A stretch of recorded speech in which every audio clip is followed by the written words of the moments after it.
بسم الله الرحمن الرحیم. امروز روز 4 ماه مبارک رمضانه.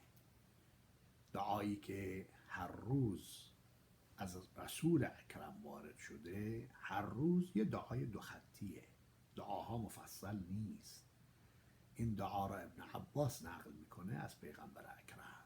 برای روز 4 حضرت فرمودن بگویید اللهم قونی فیه علی اقامت امرک و اذقنی فیه حلاوت ذکرک و اوزعنی فیه لاداء شکرک بکرمک و احفظنی فیه بحفظک و سترک یا ابصر الناظرین. پروردگارا، به من نیرویی بده که امروز در این روز عزیز از این ماه مبارک رمضان، به من نیرویی بده که بتوانم دستور تو را برقرار بکنم، عمل بکنم.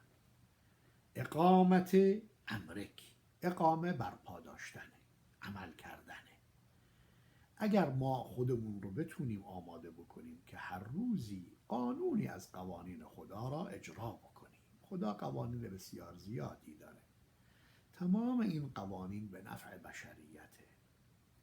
اگر من یک چیزی رو یاد گرفتم، خدایا تو به من نیرو بده که من آنچه را که یاد گرفتم به دیگری هم برسونم، به دیگری وادار بکنم، دیگری را یادش بدم که دیگری هم از این جریان استفاده بکنه. این قوت و نیرو گرفتن از غیر از تو ممکن نیست. از تو میخواهیم به ما این نیرو را عنایت بکنی تا بتوانیم امر تو را به پا بداریم، دستور تو را بهش عمل بکنیم، یک جوری درست بکنیم زندگی و شرایط روزمره را که بشه به قانون تو عمل کرد.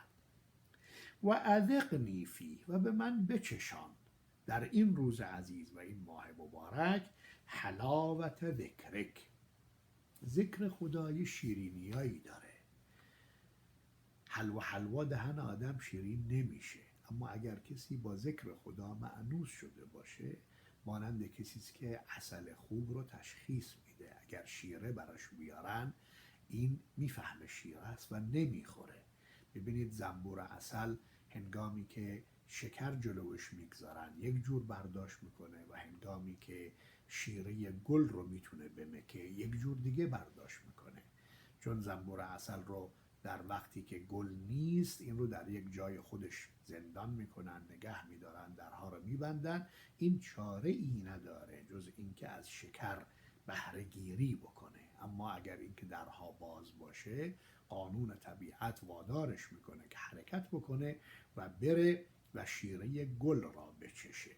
حالا این موجود، چه انسان باشه چه حیوان، اونی که درک بکنه خوبی را با اون خوبی مأنوس میشه. ذکر خدا از چیزهایی است که